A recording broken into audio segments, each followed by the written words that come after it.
விருத்த சேதனம். என் கையெழுத்தாய் எவ்வளவு எழுதினேன் என்று பாருங்கள். மாம்சத்தின்படி நல் வேஷமாய் காணப்பட விரும்புகிறவர்கள் எவர்களோ அவர்கள் தாங்கள் கிறிஸ்துவனுடைய சிலுவை நிமித்தம் துன்பப்படாதபடிக்கே உங்களை விருத்த சேதனம் பண்ணிக்கொள்ள கட்டாயம் பண்ணுகிறார்கள்.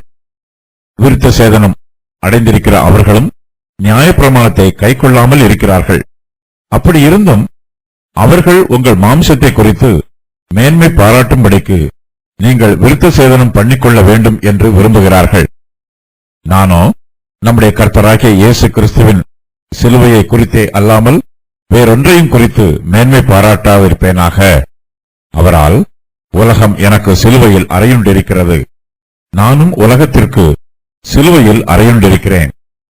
கிறிஸ்து இயேசுவுக்குள் விருத்த சேதனமும் ஒன்றுமில்லை, விருத்த சேதனம் இல்லாமையும் ஒன்றுமில்லை, புது சிருஷ்டியே காரியம். இந்த பிரமாணத்தின்படி நடந்து வருகிறவர்கள் எவர்களோ அவர்களுக்கும் தேவனுடைய இஸ்ரவேலருக்கும் சமாதானமும் இரக்கமும் உண்டாயிருப்பதாக. இனிமேல் ஒருவனும் எனக்கு வருத்தம் உண்டாக்காதிருப்பானாக. கர்த்தராகிய இயேசுனுடைய அச்சடையாளங்களை நான் என் சரீரத்திலே தரித்துக் கொண்டிருக்கிறேன். சகோதரரே, நம்முடைய கர்த்தராகிய இயேசு கிறிஸ்துவின் கிருபை உங்கள் ஆவியுடனே கூட இருப்பதாக.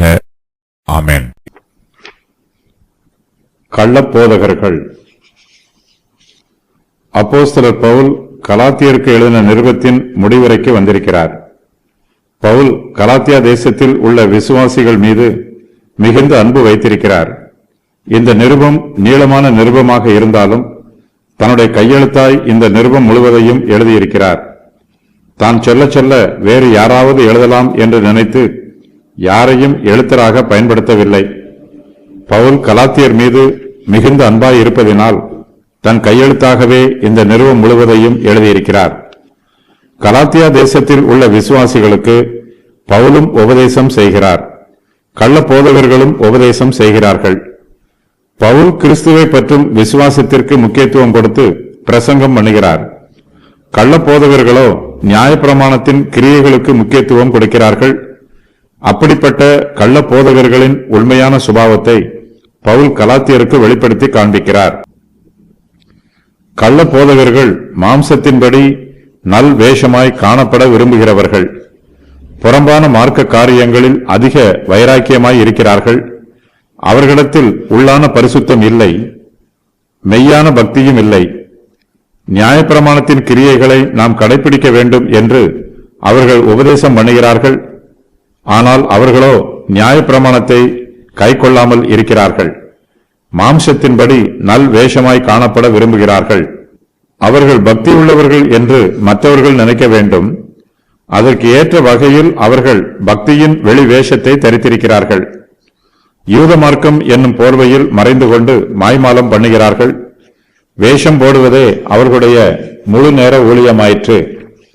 புறஜாதி மார்க்கத்தார் இயேசு கிறிஸ்துவை விசுவாசித்தாலும் அவர்களும் விருத்த சேதனம் பண்ணிக்கொள்ள வேண்டும் என்று கட்டாயம் பண்ணுகிறார்கள். கள்ள போதகர்கள் கிறிஸ்துவனுடைய சிலுவையின் நிமித்தம் துன்பப்பட ஆயத்தமாய் இல்லை, துன்பப்பட விரும்பவில்லை. உலக பிரகாரமான ஆசீர்வாதங்களை பெற்றுக்கொள்ளவே விரும்புகிறார்கள். கிறிஸ்துவின் சிலுவையை சுமந்து அவருடைய அடிச்சுவடுகளை பின்பற்றி வர அவர்களுக்கு விருப்பமில்லை. கள்ள போதகர்கள் தங்கள் விசுவாசம் என்னும் கப்பலை உடைத்து போட்டார்கள். அவர்களுடைய நல் மனச்சாட்சி மழுங்கி போயிற்று. அவர்கள் செய்கிறது தப்பிதம் என்று அவர்களுடைய மனச்சாட்சி கூட அவர்களுக்கு எச்சரித்து சொல்லவில்லை. அந்த அளவுக்கு அவர்கள் உலக பிரகாரமான காரியங்களில் மூழ்கி போய் இருக்கிறார்கள். மாம்சத்தின்படி நல் வேஷமாய் காணப்பட்டால் போதும் என்று நினைக்கிறார்கள். கள்ள போதகர்கள் புறஜாதியாரின் மாம்சத்தை குறித்து மேன்மை பாராட்ட விரும்புகிறார்கள். இதற்காக புறஜாதியாரும் விருத்த சேதனம் பண்ணிக்கொள்ள வேண்டும் என்று விரும்புகிறார்கள். ஒருவர் விருத்த சேதனம் பண்ணிக்கொண்டால் அவரை தங்கள் பக்கமாக சேர்த்து கொண்ட பெருமை கள்ள போதகருக்கு உண்டாகும். கள்ள போதகர்கள் இப்படிப்பட்ட பெருமையைத்தான் விரும்புகிறார்கள். மாம்சத்தை குறித்து மேன்மை பாராட்ட வேண்டும் என்பதே அவர்களுடைய ஆவல். ஆவியை குறித்தும் ஆவிக்குரிய பரிசுத்தத்தை குறித்தும் அவர்களுக்கு அக்கறையே இல்லை. நல் வேஷம் என்பது விருத்த சேதனத்தையும் யூத மார்க்கத்தின் பாரம்பரிய பண்டிகைகளையும் குறிக்கும். ரட்சிக்கப்படாதவர்கள் இவைகளை கைக்கொள்ளுகிறார்கள். பலவீனமான கிறிஸ்தவர்கள் கூட யூத மார்க்கத்திற்கு திரும்பிச் செல்ல சோதிக்கப்படுகிறார்கள். இவர்கள் கிறிஸ்துவனுடைய சிலுவையின் நிமித்தம் வரும் துன்பங்களை சகித்துக் கொள்ள மனதில்லாதவர்கள். நானோ நம்முடைய கர்த்தராகிய இயேசு கிறிஸ்துவின் சிலுவையை குறித்தே அல்லாமல் வேறொன்றையும் குறித்து மேன்மை பாராட்ட விருப்பேனாக. அவரால் உலகம் எனக்கு சிலுவையில் அறையுண்டிருக்கிறது, நானும் உலகத்திற்கு சிலுவையில் அறையுண்டிருக்கிறேன். அப்போஸ்தலர் பவுல் கள்ள போதகர்களின் சுபாவத்தை சொல்லிவிட்டு தன்னுடைய சுபாவத்தை பற்றியும் சொல்லுகிறார். பவுல் இயேசு கிறிஸ்துவின் சிலுவையை குறித்து மாத்திரமே மேன்மை பாராட்டுகிறார், வேறொன்றையும் குறித்து அவர் மேன்மை பாராட்டவில்லை. இந்த சத்தியம்தான் யூதருக்கு தடைகளாக இருக்கிறது, கிரேக்கருக்கு பைத்தியமாக இருக்கிறது. யூத மார்க்கத்தை அமைந்த விசுவாசிகள் தங்கள் ரட்சிப்புக்கு இரண்டுமே முக்கியம் என்கிறார்கள். கிறிஸ்துவை பற்றிய விசுவாசமும் வேண்டும், அதோடு நியாயப்பிரமாணத்தின் கிரியைகளையும் கைக்கொள்ள வேண்டும் என்பதுதான் யூத மார்க்கத்தை அமைந்த விசுவாசிகளின் நம்பிக்கை. ஆனால் பவுலோ மனுஷருடைய ஆத்தும ரட்சிப்புக்கு நியாயப்பிரமாணத்தின் கிரியைகள் தேவையற்றவை என்றும் கிறிஸ்துவை பற்றும் விசுவாசமே போதுமானது என்றும் உபதேசம் பண்ணுகிறார். கிறிஸ்துவின் சிலுவையை குறித்து மேன்மை பாராட்டுகிறார், வேறொன்றை குறித்தும் அவர் மேன்மை பாராட்டவில்லை. கர்த்தருடைய பிள்ளைகளாகிய நமக்கு கிறிஸ்துவை பற்றும் விசுவாசமே அடிப்படை ஆதாரம். நம்முடைய ஆவிக்குரிய ஜீவியத்தில் நாம் எப்படிப்பட்ட பாதையில் கடந்து வந்தாலும் கிறிஸ்துவையும் அவருடைய சிலுவையையும் குறித்து மேன்மை பாராட்ட வேண்டும். சோதனைகளும் பாடுகளும் வேதனைகளும் வரும்போது சோர்ந்து போக கூடாது. சோதனையிலும் நாம் கர்த்தருக்குள் சந்தோஷமாய் இருக்க வேண்டும். சோதனைகள் நம்மை மேற்கொள்ளக்கூடாது. நாம் இயேசு கிறிஸ்துவின் பலத்தினால் சோதனைகளை மேற்கொள்ள வேண்டும். நம்முடைய சந்தோஷம், நம்பிக்கை எல்லாமே கிறிஸ்துவின் சிலுவையில் தான் இருக்கிறது. ஆகையினால் விசுவாசிகள் எல்லோரும் நம்முடைய கர்த்தராகிய இயேசு கிறிஸ்துவின் சிலுவையை குறித்தே அல்லாமல் வேறொன்றையும் குறித்து மேன்மை பாராட்டக்கூடாது. அப்போஸ்தலர் பவுல் இந்த பிரபஞ்சத்திற்கு மரித்தவராக இருக்கிறார். இந்த உலகம் இயேசு கிறிஸ்துவினால் அவருக்கு சிலுவையில் அறையுண்டிருக்கிறது, அவரும் உலகத்திற்கு சிலுவையில் அறையுண்டிருக்கிறார். மரித்து போனவர்களுக்கு சந்தோஷமும் வருத்தமும் இருக்காது, நகைப்பும் இருக்காது, அழுகையும் இருக்காது. அவர்களுக்கு எல்லாம் ஒன்றுதான். பவுல் இந்த உலகத்திற்கு மரித்தவரை போல இருக்கிறார். இந்த உலகத்தினால் அவருக்கு சந்தோஷமோ வருத்தமோ உண்டாகவில்லை. நாம் இந்த பிரபஞ்சத்தில் ஜீவிக்கிற ஒவ்வொரு நாளிலும் இயேசு கிறிஸ்து நம்முடைய ரட்சிப்புக்காக இந்த உலகத்தில் பட்ட பாடுகளையெல்லாம் நினைவு கூற வேண்டும். அப்போதுதான் நம்முடைய உள்ளத்தில் உலக சிநேகம் இருக்காது. கர்த்தரையும் அவருடைய சிலுவையையும் மாத்திரம் சிநேகிப்போம், உலகத்தை சிநேகிக்க மாட்டோம். ஒரு சிலர் விருத்த சேதனத்திலும் பாரம்பரியங்களிலும் பண்டிகைகளிலும் திரளான ஜனங்கள் தங்கள் மார்க்கத்திற்கு வந்திருக்கிறார்கள் என்று கூறிக்கொள்வதிலும் மேன்மை பாராட்டுகிறார்கள். ஆனால் பவுலோ கர்த்தராகிய இயேசு கிறிஸ்துவின் சிலுவையை குறித்தே மேன்மை பாராட்டுகிறார்.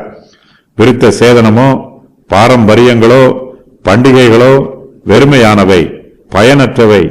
புது சிருஷ்டியே காரியம். கிறிஸ்து இயேசுவுக்குள் விருத்த சேதனமும் ஒன்றுமில்லை, விருத்த சேதனம் இல்லாமையும் ஒன்றுமில்லை. புது சிருஷ்டியே காரியம்.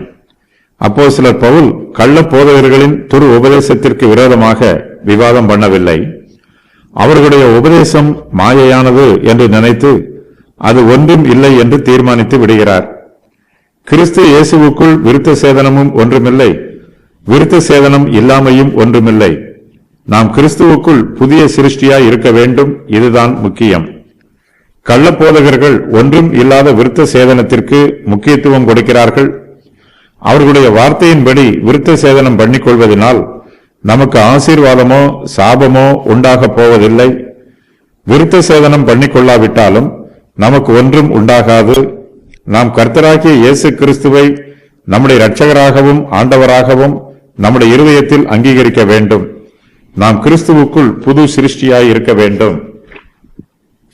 விருத்த சேதனத்தின் அஸ்திபாரத்தில் நம்முடைய விசுவாச ஜீவியத்தை கட்டி எழுப்ப முடியாது.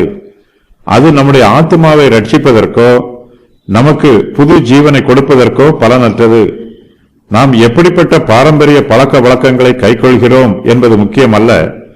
மோசேயின் பிரமாணத்தில் எத்தனை கற்பனைகளை கைக்கொள்கிறோம் என்பதும் எதையெல்லாம் கைக்கொள்ளவில்லை என்பதும் கர்த்தருக்கு முக்கியம் அல்ல.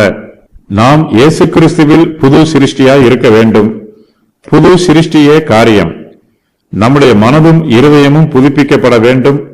நம்முடைய இருதயத்தில் இயேசு கிறிஸ்துவை விசுவாசிக்கிற விசுவாசம் நிரம்பி இருக்க வேண்டும். நம்முடைய ஜீவியம் கர்த்தராகிய இயேசு கிறிஸ்துவின் உபதேசத்திற்கு கீழ்ப்படுகிற ஜீவியமாக இருக்க வேண்டும். நாம் எப்படிப்பட்ட ஊழியம் செய்கிறோம் என்பது முக்கியமல்ல. சமுதாயத்தில் நம்முடைய பெயர் எப்படிப்பட்டது என்பது முக்கியமல்ல. ஸ்தாபனத்தில் நமக்கு என்னென்ன தலைமை பொறுப்புகள் கொடுத்திருக்கிறார்கள் என்பது முக்கியமல்ல. நம்முடைய பட்டமோ பதவியோ முக்கியமல்ல. இவற்றை வைத்து நாம் தேவனுடைய சமூகத்திற்குள் பிரவேசிக்கிற சிலாக்கியத்தை பெற்றுக்கொள்ள முடியாது. இயேசு கிறிஸ்துவை விசுவாசிக்க வேண்டும். அவரையே நம்முடைய கர்த்தராகவும் ஆண்டவராகவும் அங்கீகரிக்க வேண்டும். கிறிஸ்துவுக்குள் புது சிருஷ்டி ஆக வேண்டும். புது சிருஷ்டியே காரியம். சமாதானமும் இரக்கமும். இந்த பிரமாணத்தின்படி நடந்து வருகிறவர்கள் எவர்களோ அவர்களுக்கும் தேவனுடைய இஸ்ரவேலருக்கும் சமாதானமும் இரக்கமும் உண்டாயிருப்பதாக. அப்போஸ்தலர் பவுல் கலாத்தியருக்கு ஆசீர்வாத வார்த்தைகளை கூறுகிறார். ஆனால் தன்னுடைய ஆசீர்வாதத்தை எல்லோருக்கும் சொல்லாமல் கிறிஸ்துவின் பிரமாணத்தின்படி நடந்து வருகிறவர்கள் எவர்களோ அவர்களுக்கு மாத்திரம் சொல்லுகிறார். அவர்களுக்கு சமாதானமும் இரக்கமும் உண்டாயிருப்பதாக என்று சொல்லி அவர்களை ஆசீர்வதிக்கிறார்.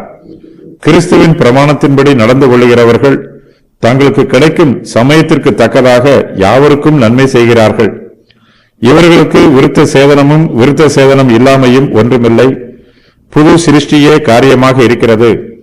இயேசு கிறிஸ்துவினால் உலகம் இவர்களுக்கு சிலுவையில் அறையுண்டிருக்கிறது. இவர்களும் உலகத்திற்கு சிலுவையில் அறையுண்டிருக்கிறார்கள். அப்போஸ்தலர் பவுல் தன்னுடைய அப்போஸ்தல ஆசீர்வாதத்தை சொல்லும்போது தேவனுடைய இஸ்ரவேலருக்கும் ஆசீர்வாதம் சொல்லுகிறார். தேவனுடைய இஸ்ரவேலர் என்னும் வார்த்தை உண்மையான எல்லா விசுவாசிகளையும் குறிக்கிறது. அவர்கள் யூதராக இருந்தாலும் புறஜாதியாராக இருந்தாலும் கிறிஸ்துவுக்குள் இஸ்ரவேலராக இருக்கிறார்கள். யூதர்களும் யூத மார்க்கத்து கள்ள போதகர்களும் ஆசீர்வாத வார்த்தைகளை சொல்லும்போது விருத்த சேதனம் பண்ணி கொண்டவர்களுக்கு மாத்திரம் ஆசீர்வாதம் சொல்லுவார்கள்.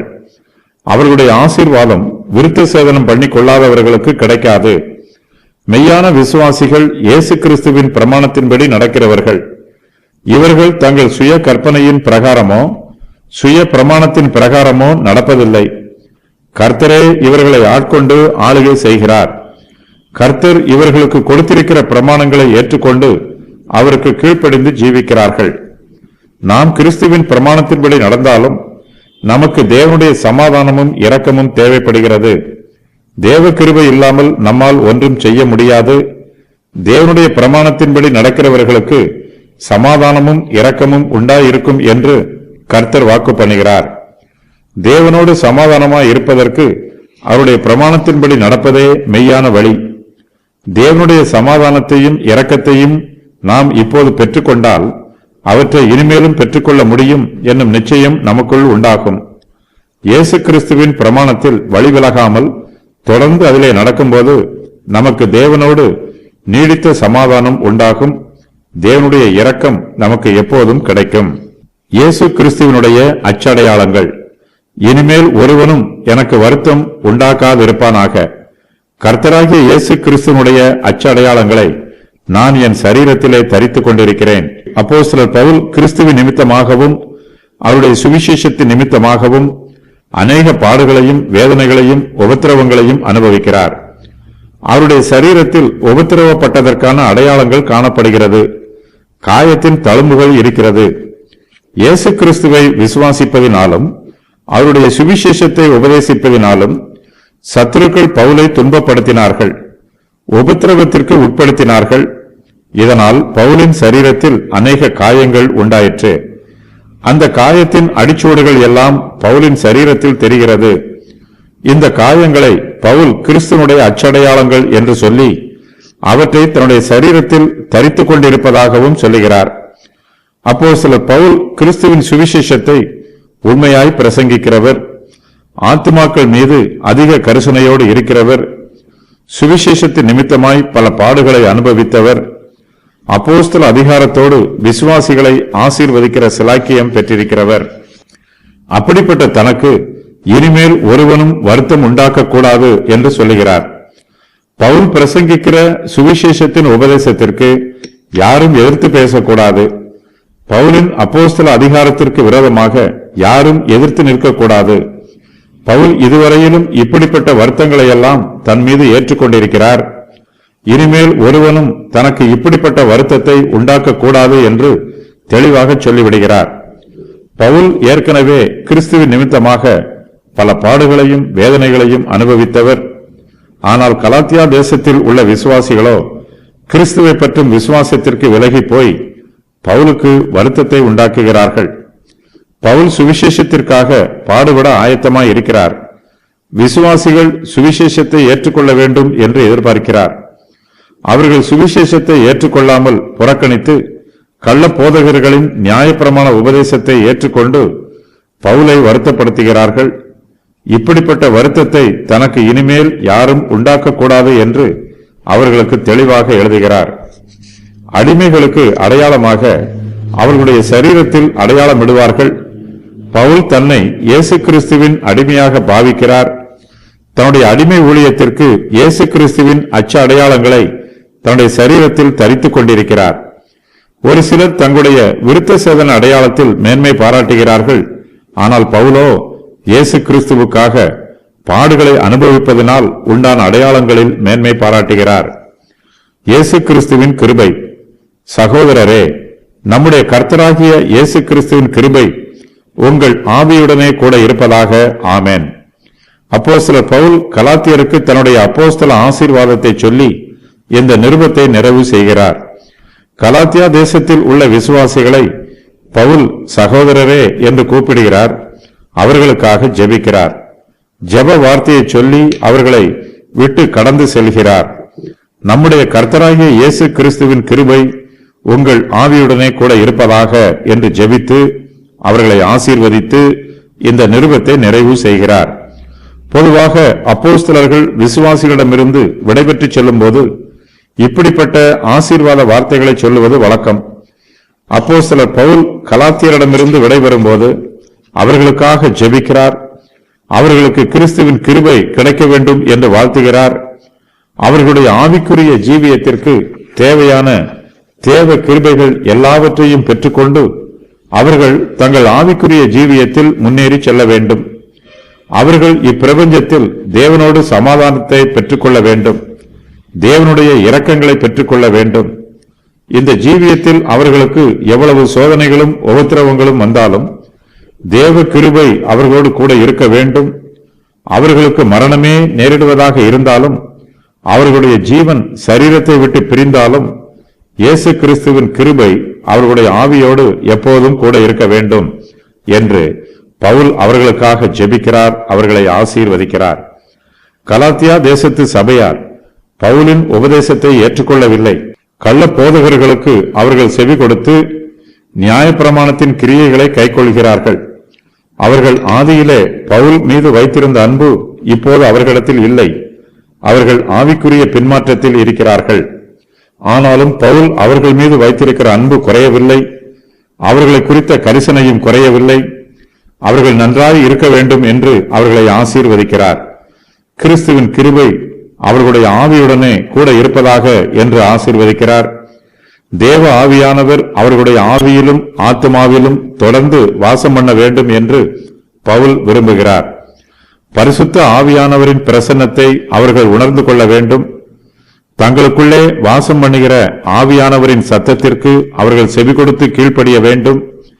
கர்த்தருடைய ஊழியக்காரர்களாகிய நாமும் விசுவாசிகளை இயேசு கிறிஸ்துவின் நாமத்தினாலே ஆசீர்வதிக்க வேண்டும். கிறிஸ்துவின் கிருபை விசுவாசிகளுடைய ஆவியுடனே கூட இருப்பதாக என்று சொல்லி அவர்களை உண்மையாய் ஆசீர்வதிக்க வேண்டும். அப்போஸ்தலர் பவுல் தன்னுடைய ஆசீர்வாத வார்த்தைகளை சொல்லி முடித்த பின்பு ஆமென் என்று சொல்லி தன்னுடைய வாழ்த்துதலை நிறைவு செய்கிறார். தன்னுடைய ஆசீர்வாத வார்த்தைகளை உறுதி பண்ணுகிறார்.